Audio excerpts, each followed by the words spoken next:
நண்பர்கள் அனைவருக்கும் இளம்பெருவழுதியின் இனிய வணக்கம். விடுதலை சிறுத்தைகள் கட்சியினுடைய வெல்லும் ஜனநாயகம் மாநாடு மிக ஒரு பிரம்மாண்டமான மாநாடு.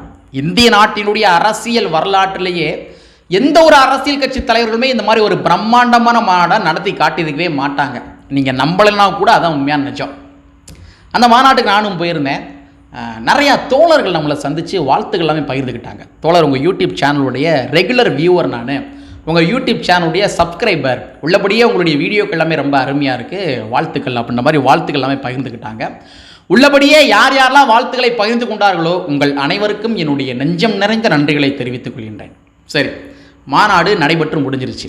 நிறையா தோழர்கள் சமூக வலைத்தளங்களில் தங்களுடைய கருத்துக்கள் எல்லாமே பதிவேற்றங்கள் பண்ணிக்கிருக்காங்க. நிறைய பேர் என்கிட்ட கூட சொன்னாங்க, தோழர் உங்களுடைய கருத்துக்களையும் பதிவேற்றங்கள் பண்ணி ஒரு காணொலியை போடுங்க தோழர் அப்படின்ற மாதிரி நம்மகிட்ட ஒரு சில வேண்டுகோளை வச்சாங்க. சரி, நமக்குன்னு ஒரு சில சிறப்பு பார்வைகள்லாம் இருக்கும் இல்லையா? அந்த மாநாட்டில் நான் கண்ட ஒரு சிறப்பு நிகழ்வுகள் அந்த மாதிரிலாம் இருக்கும் இல்லையா? நாமளும் போயிருக்கோம். நிறையா விஷயங்களை பார்க்குறப்ப சூப்பரில் அப்படின்ற மாதிரி நமக்குன்னு ஒரு சில சிறப்பு நிகழ்வுகள் எல்லாமே தோணு இருக்கும் இல்லையா?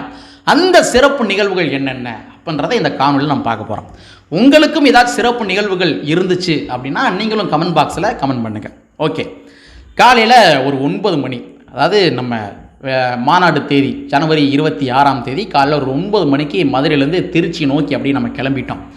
கரெக்டாக ஒரு 12-1 மணி அளவில் ஒரு இடத்துல வண்டியை நிப்பாட்டி மதிய உணவுலாம் சாப்பிட்டுட்டு அதற்கு பின்பாக மறுபடியும் நம்மளுடைய பயணத்தை அப்படியே தொடங்குகிறோம். கரெக்டாக போய் வண்டி ஒரு 3 மணி அளவில் கொள்ளிடம் ஆற்று பாலத்தில் வண்டி போய் நின்றுச்சு. என்னென்னா பார்த்தோம்னா பயங்கரமான டிராஃபிக். அப்படியே கார் கதவை திறந்து அப்படியே வெளியே வந்து அப்படியே எட்டி பார்த்தோம் அப்படின்னா அப்படியே கண்ணு கெட்டின தூரம் வரைக்கும் வாகனத்தினுடைய அணிவகுப்புகள், பயங்கரமான டிராஃபிக்கில் போய் மாட்டிக்கிட்டோம். மாநாடு நடைபெற போகிற நேரம் என்னவோ 6 மணி, ஆனால் 3 மணிக்கே டிராஃபிக் எல்லாமே ஆரம்பிச்சிருச்சு. அந்தளவுக்கு வாகன நெரிசல். அந்த கொள்ளிடம் ஆற்று பாலத்திற்கும் சிறனூர் என்று சொல்லப்படுகின்ற அந்த மாநாடு நடைபெறுகின்ற அந்த திடலுக்கும் கிட்டத்தட்ட ஒரு 4-5 கிலோமீட்டர் இருக்கும், கூட தான் இருக்குன்னு நினைக்கிறேன். அது வரைக்கும் டிராஃபிக்கு, 3 மணிக்கே டிராஃபிக்கு, அது வரைக்கும் டிராஃபிக். நான் அந்த வாட்டர் பாலத்தில் வெளியே நின்று அப்படியே அந்த வாகனங்கள்லாம் பார்க்குறேன். நிறையா நபர்கள் தங்கள் கையில் அப்படி விடுதலை சிறுத்தை கட்சியுடைய கொடியை வச்சு அப்படியே ஆட்டிக்கிட்டே இருக்காங்க. நிறைய பேர் இந்த பஸ் இருக்கு இல்லையா, பஸ்ஸோடைய வாகனத்தின் மேலே, அதாவது அவங்க வண்டி பிடிச்சி வந்து அந்த வாகனத்தினுடைய மேலே டாப்பில் உட்காந்துக்கிட்டு நிறைய பேர் முழக்கங்கள்லாம் போட்டாங்க. ரொம்ப ஆச்சரியமாக இருந்துச்சு.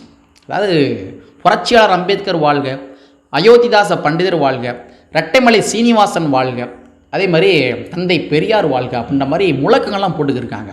வழக்கம் எல்லாமே வந்து உங்களுக்கு தெரியும், ஒரு மாநாடு அப்படின்னா என்னென்ன விதமான கெட்ட வார்த்தைகள்லாம் பேசி முழக்கங்கள்லாம் போடுவாங்க. ஆனால் விடுதலை சிறுத்தை கட்சியினுடைய அந்த முழக்கங்கள்லாம் பார்க்குறப்ப ஒரு கடைக்கோடியில் இருக்கிற தொண்டர்களையும் கூட எப்படி திருமாவளவன் அவர்கள் அரசியல் படுத்தி வச்சுருக்காரு அப்படின்னு பார்க்குறப்ப ரொம்ப ஆச்சரியமாக இருந்துச்சு.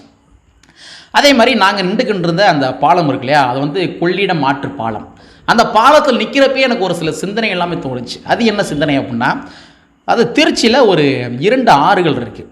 ஒரு ஆறு காவிரி ஆறு, இன்னொரு ஆறு கொள்ளிடம் ஆறு அப்படின்னு சொல்லுவாங்க. அதாவது காவிரியிலிருந்து வருகின்ற தண்ணியை தேக்கி வைப்பதற்காக கட்டப்பட்ட ஒரு டேம் தான் கல்லணை. கரிகாலன் என்று சொல்லப்படுகின்ற சோழ மன்னனால் கட்டப்பட்ட ஒரு கல்லணை. அப்போ அதிகபட்ச உபரி நீர் வருகின்ற பொழுது அந்த கல்லணை தாக்கு பிடிக்குமா அப்படின்ற மாதிரி சில கேள்விகள்லாம் எழும்பும் இல்லையா? அதாவது கட்டுப்பாடற்ற வெள்ளங்கள், பெருவெள்ளங்கள் வருகின்ற பொழுது அந்த அணைக்கு வந்து பாதுகாப்பு இருக்காது. அதெல்லாம் என்ன பண்ணாங்கன்னா, கொள்ளிடம் என்று சொல்லப்படுகின்ற இன்னொரு ஆறை உருவாக்கி வச்சாங்க. அதிகபட்ச கட்டுப்பாடற்ற வெள்ளங்கள் வருகின்ற பொழுது அந்த வெள்ளங்கள் எல்லாத்தையுமே அப்படியே கொள்ளிடம் ஆற்று பாலத்தில் வந்து இது பண்ணி விட்டுருவாங்க, திருப்பி விட்டுருவாங்க. அந்த டேமுக்கு எந்த பிரச்சனையும் வந்துவிடக்கூடாது என்பதற்காக. ஸோ அதே மாதிரி தான் நாங்கள் எங்கே நிற்கிறோம்னா, கொள்ளிடம் ஆற்று பாலத்தில் நிற்கிறோம். அதை பார்க்குறப்ப என்ன தோணுச்சு அப்படின்னா, எப்படி பெருவெள்ளங்கள், கட்டுப்பாடற்ற பெருவெள்ளங்கள் வருகின்ற பொழுது அந்த கொள்ளிடம் ஆற்று பாலத்தில் இந்த தண்ணியெல்லாம் திருப்பி விட்றாங்களோ அதே மாதிரி தான் சிட்டிகளை கண்டிப்பாக நம்ம ஊரில் இந்த பெருங்கூட்டங்கள், விடுதலை சிறுத்தை கட்சியினுடைய பெருங்கூட்டங்கள் போயிருந்தாங்க அப்படின்னா சிட்டி தாங்கியிருக்காது. அதனால் அவங்க என்ன பண்ணாங்கன்னா இந்த ஒரு மாற்று பாதையில் திருப்பி விட்டுருந்தாங்க. ஸோ எனக்கு வந்து அந்த வரலாறுகளும் தோணுச்சு, எப்படி கட்டுப்பாடற்ற வெள்ளங்களை வந்து கொள்ளிடம் ஆற்றில் மாற்றி விட்டாங்களோ அதே மாதிரி கட்டுக்கடங்காத மக்கள் வெள்ளத்தை, சிறுத்தை வெள்ளத்தை இந்த கொள்ளிடம் ஆற்று பாலம் இருக்கு இல்லையா, அந்த ஒரு பாதை, அது பைபாஸ் பாதையில் வந்து இந்த வாகனம் எல்லாமே திருப்பி விட்டுருந்தாங்க. ஸோ அந்த வாகன விஷுவல், அதாவது இங்கேருந்து நெடுந்தூரத்துக்கு நின்று கொண்டிருந்த அந்த வாகன விஷுவலையும் பார்க்குறப்பையும் இந்த கொள்ளிடத்தினுடைய வரலாறுகள் எல்லாமே அப்படி கம்பாரிசன் பண்ணி பார்க்குறப்ப எனக்கு இந்த மாதிரி சிந்தனைகள் எல்லாமே தோணுச்சு. அதே மாதிரி இந்த கொள்ளிடம் ஆற்று பாலத்தை ஒரு வழியாக கடந்துட்டோம். அப்படியே வாகனங்கள் கொஞ்சம் கொஞ்சமாக மூவ் ஆகி அப்படியே போய்கிட்டே இருக்குது. போகிறப்ப நிறையா நபர்கள் என்ன பண்ணாங்கன்னா கொட்டெல்லாம் அடிச்சுக்கிட்டு ஆட்டம் பாட்டம் கொண்டாட்டமாக அப்படியே பாத யாத்திரை மாதிரி போய்க்கிருக்காங்க. இத்தனைக்கும் வந்து அந்த மாநாடு நடைபெற்ற ஒரு 2 தேதிக்கு முன்னாடி தான் தைப்பூசம் நினைக்கிறேன். தைப்பூசத்துக்கு எப்படி பக்தர்கள் எல்லாமே பாத யாத்திரைகள் மாதிரி போவாங்களோ, அந்த கடவுளை பார்ப்பதற்காக, முருக கடவுளை பார்ப்பதற்காக பாத யாத்திரை மாதிரி போவாங்களோ, ஸோ அதே மாதிரி தான் தங்களுடைய குலசாமியாக இருந்து கொண்டிருக்கின்ற விடுதலை சிறுத்தை கட்சி நிறுவனர் முனைவர் தொல் திருமாவளவன் அவர்களை பார்ப்பதற்காக ஆட்டம் பாட்டமாக பாத யாத்திரையாக அப்படியே மக்கள் வெள்ளங்கள் அப்படியே போய்கிட்டே இருக்குது. மாநாடு திறன் நோக்கி போய்கிட்டே இருக்குது. பார்க்குறப்ப ரொம்ப ஆச்சரியமாக இருந்துச்சு. அதே மாதிரி இந்த பாத யாத்திரையில் ஒரு இடத்துல வந்து ஒரு தேக்கங்கள் இருந்துச்சு. தேக்கங்கள்லாம் ஒரு கும்பலாக ஒரு மக்கள் அப்படியே போய்கிட்டு இருக்காங்க. மைக்கில் வந்து அனௌன்ஸ்மெண்ட்லாம் பண்ணுறாங்க, பாட்டெல்லாம் பாடிக்கிருக்கு. கொஞ்சம் நெருங்கி போய் தான் பார்க்குறப்ப தெரிஞ்சு சுடர் ஏந்தி போகிறாங்க. அதாவது இந்த சுடர் சொல்லுவாங்க இல்லையா, அந்த ஜோதி ஏந்திட்டு அப்படியே ஒரு 20-30 பேர் அப்படி நடந்து போகிறாங்க. நம்ம மதுரை மாவட்டத்தை சார்ந்த சங்கத்தமிழன் அண்ணன் சங்கத்தமிழன் அவர்கள் அவர் தலைமையில் ஒரு சுடர் வந்து ஏந்திட்டு போகிறாங்க. அவர் என்ன சுடர் ஏந்திட்டு போனார் அப்படின்ற விஷயத்தை நான் பின்னாடி சொல்கிறேன், சரிங்களா? அந்த சுடருக்கென்று ஒரு சில வரலாறுகள் எல்லாமே இருக்குது. அப்படியே மாநாடு திடல் வந்து அப்படியே நெருங்கிட்டோம். மாநாடு திடலுக்கு வந்தோடனே மாநாடு திடலில் வந்து ஃப்ரண்ட்டில் என்ன போட்டிருக்காங்கன்னா, நம்ம இந்திய நாட்டினுடைய பழைய பாராளுமன்ற முகப்பு இருக்குது தெரியுமா, அந்த முகப்பை தான் அப்படியே வடிவமைச்சிருக்காங்க. அழகாக அந்த ஃப்ரண்ட்டில் வந்து அழகாக வடிவமைச்சிருக்காங்க. அந்த முகப்பு இருக்கு இல்லையா, அந்த முகப்புக்கு அந்த பக்கம் தான் வந்து சூரியன் மறைகின்ற திசை, அதாவது மேற்கு திசை. ஸோ அந்த மேற்கு திசை சூரியன் மறையுது. அந்த சூரிய வெளிச்சம் வந்து இந்த முகப்பில் பட்டு இந்த பக்கம் ஃப்ரண்ட்டில் வந்து நிழல் வந்து அப்படியே படிஞ்சிருக்கு.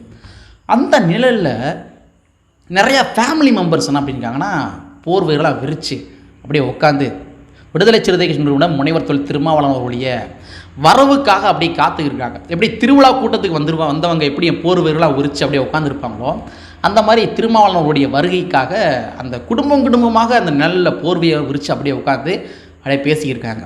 இதை பார்க்குறப்ப என்ன தோணுச்சு அப்படின்னா, மதுரை மாவட்டத்தில் சித்திரை திருவிழா வந்து நடக்கும். அப்போ அழகர் வந்து ஆற்றுல இறங்குறதுக்காக வருவார். அப்போ அழகர் வந்து வர்ற வரைக்கும் என்ன பண்ணுவாங்கன்னா, பக்தர்கள் எல்லாமே என்ன பண்ணுவாங்கன்னா, பாய் எல்லாமே விரித்து, அதாவது துண்டு போர்வை எல்லாமே விரித்து குடும்பமாக அப்படியே உட்காந்து அவருடைய வருகைக்காக காத்து இருப்பாங்க. அவர்கிட்ட நெருங்கி வந்தானே என்ன பண்ணுவாங்கன்னா, அந்த போர்வையெல்லாம் எடுத்து முடிச்சுட்டு அப்படியே சாமி பார்க்க நின்றுவாங்க. ஸோ அந்த நிகழ்வு வந்து எனக்கு வந்து மையப்படுச்சு. ஸோ எந்த அளவுக்கு இந்த மக்கள் தன்னுடைய தலைவரை வந்து ஒரு கடவுளுக்கு நிகரான நபராக பார்க்குறாங்க அப்படின்னு நினைக்கிறப்ப ரொம்ப ஆச்சரியமாச்சு. குலசாமின்னு சொல்கிறாங்க, அதனால தான் நிறைய பேர் அவர் வந்து குலசாமின்னு தான் சொல்லுவாங்க. அதே மாதிரி அந்த இடத்துல வந்து ஒரு 3 வாயில் இருந்துச்சு. வாயில்னா வந்து வாசல், அதாவது இந்த மாநாடு திடலுக்குள்ளே போகிறதுக்கு ஒரு 3 வாசல் வந்து இருந்துச்சு. அந்த 3 வாசலில் நடுவாசலில் தான் நாங்கள் உள்ளே நுழைகிறோம். நடுவாசலுக்குள்ளே உள்ளே போகிறப்ப காவல்துறை என்ன பண்ணுறாங்கன்னா, தம்பி இந்த மாதிரி அந்த சைடு நிறையா அங்கே மொத்தம் 3 வாசல் இருக்குப்பா, எதுக்குப்பா இந்த ஒரு வாசலே வந்து தம்பு பண்ணுறீங்க, அந்தந்த வாசலில் போய் நிறைய வாசல் இருக்குது, 3 வாசல் இருக்குது, அந்த வாசலில் நீங்கள் போங்க, ஃப்ரீயாக போங்க அப்படின்ற மாதிரி காவல்துறை வந்து அறிவுறுத்துறாங்க. நான் நினச்சேன், என்னடா அந்த ஒரு 3 வாசல் போட்டிருக்காங்க, எதற்காக இந்த 3 வாசல், ஒரு வாசலே போதுமே, இல்லாட்டி இந்த ஒரு ஓப்பனாகவே விட்டுருக்கலாமே, மாநாடுக்கென்று வந்து இந்த 3 வாசல் போடுவதற்கு பதிலாக ஒரு 3 வாசலை சேர்த்து மிகப்பெரிய ஒரு வாசலை வந்து போட்டிருக்கலாமே, எதற்கு இந்த 3 வாசல் போட்டாங்க அப்படின்றப்ப நானும் யோசிச்சுட்டே இருந்தேன். சரி, நானும் அதுக்கான விடையும் என்ன பண்ணுறேன் நான் வந்து பின்னாடி சொல்கிறேன், சரியா? ஸோ வந்து அந்த 3 வாசலில் ஒரு வாசல் வழியாக அப்படி உள்ளே போயிட்டான். உள்ளே போய் பார்த்தோம் அப்படின்னா கரெக்டாக ஒரு 3:45 இருக்கும். 3:45க்கெலாம் வந்து மாநாட்டுக்குள்ளே போயிட்டோம், அந்த திடலுக்குள்ளே போயிட்டோம். உள்ளே போனால் ஃபுல்லாக நிரம்பிருச்சு. அப்போயே 3:45க்கெலாம் வந்து அந்த மாநாட்டு திடல் வந்து நிரம்பிருச்சு. அந்த ஒவ்வொரு மக்களுடைய அந்த முகத்தை எல்லாம் பார்க்குறப்ப அவ்வளோ புத்துணர்வுகள். ஏன்னா வந்து இந்த இறங்கு வெயில் இருக்கு இல்லையா, 4 மணிக்கு இந்த இறங்கு வெயில் என்பது வந்து ரொம்ப சுள்ளுன்னு அடிக்கும். அவங்க வந்து எதிர் திசையை நோக்கி உட்காந்துருக்காங்க. மாநாடு நடைபெறுகின்ற திசை வந்து மேற்கு திசை, சூரியன் மறைகின்ற திசை. அவங்க எதிர் திசையை நோக்கி உட்காந்துருக்காங்க. அந்த முகத்தில் அந்த சூரிய ஒளிகள்லாம் அப்படியே பயங்கரப்படுது. அதை கூட பொருட்படுத்தாமல் என்ன பண்ணியிருக்காங்கன்னா, அந்த மாநாட்டு திறந்து உட்காந்துருக்காங்க. 4 மணிக்கே வந்து அரங்கு நிரம்பிருச்சு அப்படின்னா, அப்போ உள்ளே இருக்க மக்கள்லாம் எத்தனை மணிக்கு வந்திருப்பாங்க, எத்தனை மணிக்கு வந்து அந்த வெயிலில் வந்து உட்காந்துருப்பாங்க. ஸோ உள்ளே வந்து உட்காந்துருக்காங்க. அந்த மக்களுடைய ஒற்றை ஏக்கங்கள் என்னவாக இருக்கின்றது அப்படின்னா, வழக்கமாக விடுதலை சிறுத்தை கட்சி நிறுவனர் முனைவர் தொல் திருமாவளவன் அவர்கள் தன்னுடைய ஒவ்வொரு பொதுக்கூட்டத்திலுமே சொல்லுகின்ற வார்த்தை என்ன வார்த்தைனா, என்னுடைய உயிரின் உயிரான விடுதலை சிறுத்தைகளே. அந்த ஒத்த வார்த்தையை கேட்குறதுக்காக அந்த மக்கள் வெள்ளம் நிற்கிறதெல்லாம் பார்த்தா அவ்வளோ ஆச்சரியமாக இருந்துச்சு. அவங்களுடைய முகங்கள் அந்த ஏக்கங்கள் தெரிஞ்சு, எப்படா இந்த மனுஷன் வருவார், எப்படா வந்து என் உயிரின் உயிரான விடுதலை சிறுத்தைகளேன்னு சொல்லுவார் அப்படின்ற மாதிரி அந்த மக்களுடைய ஏக்கங்கள் எல்லாமே தெரிஞ்சு. ஸோ அதற்கு பின்பாக நிறையா தலைவர்கள்லாம் பேச ஆரம்பிக்கிறாங்க. பேச ஆரம்பித்ததற்கு பின்பாக இறுதியாக விடுதலை சிறுத்தை கட்சி நிறுவனர் முனைவர் தொல் திருமாவளவன் அவர்கள் அனைத்து மக்களும் எதிர்பார்த்து கொண்டிருந்த அந்த தருணம் பேச ஆரம்பிக்கிறப்ப நான் கரெக்டாக என்னன்னு ஒரு 4 தடவை சொல்லிட்டாப்புல, என் உயிரின் உயிரான விடுதலை சிறுத்தைகளே அப்படின்ற மாதிரி சொல்ல ஆரம்பிச்சிட்டாப்புல. சொன்ன உடனே கிட்டத்தட்ட ஒரு 15 லட்சம் மக்கள் எல்லாருமே ஒன்று சேர்ந்து ஆரவார கோஷங்கள் போட்டாங்க, கத்துனாங்க. அப்படின்னா எப்படி இருக்கும்? எப்படி இருக்கும்? அந்த அளவுக்கு ஒரு பிரம்மாண்டமான ஒரு ரிப்ளைன்னு சொல்லலாம். அவர் என் உயிரின் உயிரான விடுதலை சிறுத்தைகளே அப்படின்னு சொன்ன உடனே அந்த மக்களுடைய ஆர்ப்பரிப்புகளை பார்க்குறப்ப 7 கடல்களுடைய அலை ஓசைகள் இருக்கு இல்லையா, அது எல்லாமே வந்து அமிழ்ந்து போய்விடும், அது எல்லாமே அமுங்கி போயிடும். இந்த மக்களுடைய ஓசைகள் தான் வந்து விஞ்சி நிற்கும். 8வது கடலாக இந்த மக்களுடைய ஓசைகள் எல்லாமே விஞ்சி நிற்கின்ற அளவிற்கு, விண்ணை முட்டுகின்ற அளவிற்கு இந்த மக்களுடைய ஓசைகள் எல்லாமே இருந்துச்சு. ரொம்ப ஆச்சரியமாக இருந்துச்சு. அதில் தான் வந்து அந்த பேச்சு ஆரம்பிச்சுறாரு. அந்த பேச்சில் தான் வந்து ஒரு 2 விடயங்களை வந்து மையப்படுத்தி பேசுகிறாரு. நிறையா கருத்தியல் எல்லாம் பேசினார், அதெல்லாம் வந்து நம்ம வேறொரு டாப்பிக்கில் பார்க்கலாம். ஒரு 2 விடயங்களை மையப்படுத்தி பேசினார். நான் சொன்னேன் இல்லையா, ஸ்டார்டிங்கில் சொன்னேன் இல்லையா, அதாவது உள்ளுக்குள் நான் வர்றப்போ வந்து ஜோதி சுடர் ஏந்திட்டு வந்தாங்க, அந்த ஜோதி எதற்காக ஏந்தி வந்தாங்கன்ற விஷயத்தை மையப்படுத்தி பேசுகிறாரு. அதே மாதிரி அந்த 3 நுழைவு வாயில் சொன்னேன் இல்லையா, ரொம்ப ரொம்ப முக்கியமான விஷயம். அந்த 3 நுழைவு வாயில் இருக்கு இல்லையா, அந்த 3 நுழைவு வாயிலுக்கும் ஒரு அர்த்தத்தை சொல்கிறாரு. எனக்கு தெரிஞ்சு எந்த ஒரு அரசியல் கட்சி தலைவருமே இந்த மாதிரிலாம் வந்து சொல்லிக்க மாட்டாங்கப்பா. உள்ளபடி ரொம்ப ஆச்சரியமாக இருந்துச்சு. அவர் சொல்கிறாரு, இந்த மாநாட்டினுடைய விழா நாயகனே யாருன்னு பார்க்குறப்ப அது வந்து புரட்சியாளர் அம்பேத்கர் அவர்கள் தான். இந்த மாநாட்டினுடைய விழா நாயகன் வந்து திருமாவளவன் கிடையாது. இந்த மாநாட்டினுடைய விழா நாயகன் வந்து அங்கே கூடியிருக்கின்ற மக்கள் கிடையாது. இந்த மாநாட்டினுடைய விழா நாயகனே யாருன்னு பார்க்குறப்ப அது புரட்சியாளர் அம்பேத்கர் அவர்கள் தான். அதனால் அந்த மாநாட்டினுடைய திடல், அந்த ஃப்ரண்ட்டில் வந்து பாராளுமன்றம் என்ட்ரன்ஸு, அதற்கு மேலே புரட்சியாளர் அம்பேத்கருடைய படத்தை வந்து வச்சுருக்காரு. எவ்வளோ இன்டலெக்சுவலாக யோசிச்சிருக்காரு பாருங்கள். அப்புறம் அந்த 3 வாசல் சொன்னேன் இல்லையா, அந்த 3 வாசலில் ஒவ்வொரு வாசலுக்கும் ஒரு பேர். சுதந்திர வாசல், சமத்துவ வாசல், சகோதரத்துவ வாசல். 3 வாயில். நான் கூட சொன்னேன் இல்லையா, எதுக்கு 3 வாசல் வச்சுட்டு ஒரே தான் பெரிய வாசல் வச்சுருக்காமே அப்படின்னு சொன்னேன் இல்லையா, அதுக்கு அவர் அர்த்தத்தை சொல்கிறாரு. 3 வாசல் சொல்லி வச்சுருக்காரு. ஒன்று சுதந்திர வாசல், ஒன்று சமத்துவ வாசல், இன்னொன்று சகோதரத்துவ வாசல். அதாவது அரசியலமைப்பு சட்டத்தினுடைய ஃப்ரண்ட்டில் ப்ரீஆம்பிளில் என்ன கொடுத்துருப்பாங்க அப்படின்னா சுதந்திரம், சமத்துவம், சகோதரத்துவம், இந்த 3 வார்த்தைகளை கொடுத்துருப்பாங்க. இந்த வார்த்தைகள் தான் இந்திய நாட்டினுடைய கட்டமைப்பே. இந்திய நாட்டினுடைய கட்டமைப்பு இவ்வாறு தான் இருக்க வேண்டும், சுதந்திரம், சமத்துவம், சகோதரத்துவம் என்று தான் இருக்க வேண்டும் என்ற காரணத்துக்காக புரட்சியாளர் அம்பேத்கர் அவர்கள் தன்னுடைய அரசியலமைப்பு சட்டத்தினுடைய முகப்பூரிலே தான் கொடுத்துருப்பார், ப்ரீஆம்பிளே தான் கொடுத்துருப்பார். ஆனால் இன்றைய ஆட்சி, பாரதிய ஜனதா கட்சி ஆட்சி இந்த சுதந்திரம், சமத்துவம், சகோதரத்துவத்தை கடைப்பிடிக்கிறாங்களா அப்படின்னு கேட்டால் கிடையாது. இஸ்லாமியரை வந்து ஒரு சகோதரத்துவத்தை பார்க்குறாங்களா? கிடையாது. அனைத்து மதத்தினுடைய மக்களுமே வந்து சுதந்திரமாக வாழ முடிகின்றதா பாரதிய ஜனதா கட்சியின் ஆட்சியில்? கிடையாது.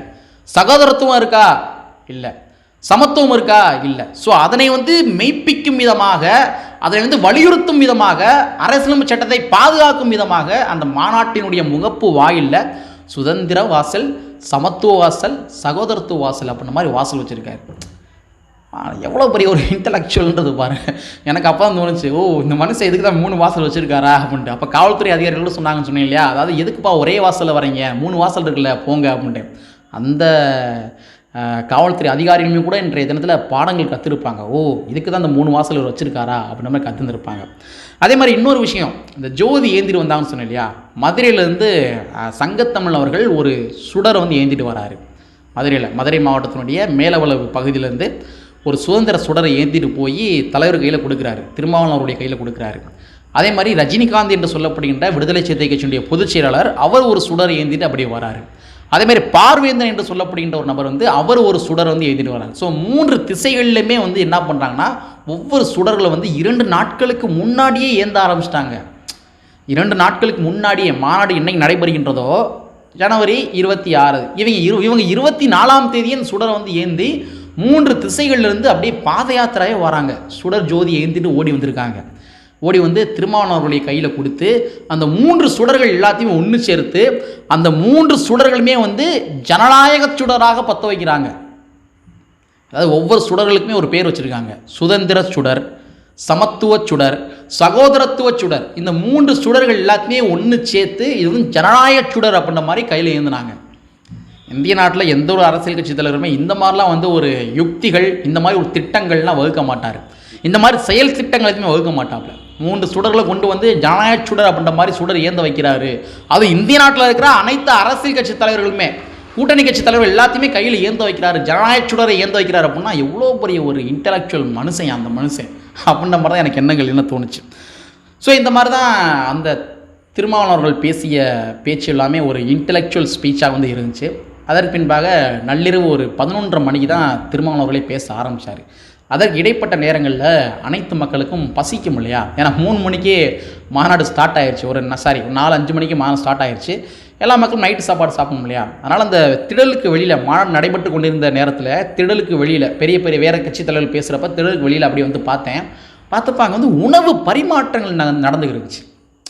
எல்லாருமே வந்து மாநாட்டுக்கு வந்து வாகனங்களை பிடிச்சி அதில் சோறு எல்லாமே ஆக்கிட்டு புளியோதரை, தக்காளி சோறு, தயிர் சோறு, பிரியாணிலாம் கொண்டு வந்தாங்க. இதெல்லாமே கொண்டு வந்தாங்க. ஸோ அங்கே இருக்க மக்களுமே பசியில் இருப்பாங்கன்ற காரணத்துக்காக யாரெல்லாம் வந்து அண்டை பக்கத்தில் இருக்கிற ஊர்களுக்கு வந்திருப்பாங்களோ வந்து சோறு கட்டி வந்திருக்க மாட்டாங்க இல்லையா, அவங்க எல்லாத்துக்குமே உணவு பரிமாற்றங்களுமே நடந்துச்சு. பசியை போக்குனாங்க. விடுதலை சிறுத்தை கட்சியை சார்ந்தவங்க வந்து பசியை போக்குனாங்க. ஸோ அந்தளவுக்கு ஒரு பிரம்மாண்டமான மாநாடு. இன்னும் நிறையா விஷயங்கள் அந்த மாநாடு சொல்லிக்கிட்டே போகலாம். அவ்வளோ ஒரு சிறப்பு நிகழ்வுகள் எல்லாமே நடந்துச்சு. ஸோ காணொலியினுடைய நீளம் கருதி எல்லாத்தையுமே சுருக்கிக்கிட்டு சொல்லியிருக்கேன். இன்னும் சொல்லலாம், ஆனால் போதும், இப்போ இது போதுங்கிற காரணத்துக்காக சுருக்கமாக சொல்லியிருக்கேன். ஸோ உங்களுக்கு என்னென்ன சிறப்பு நிகழ்வுகள் தோன்றுச்சோ அது எல்லாமே இந்த கமெண்ட் பாக்ஸில் கமெண்ட் பண்ணுங்கள் என்பதை கூறிக்கொண்டு, கற்பி ஒன்று புரட்சி செய்கின்ற புரட்சியாளர் அப்படி ஒரு வரியை கூறிக்கொண்டு நிறைவு செய்கின்றேன். நன்றி, வணக்கம்.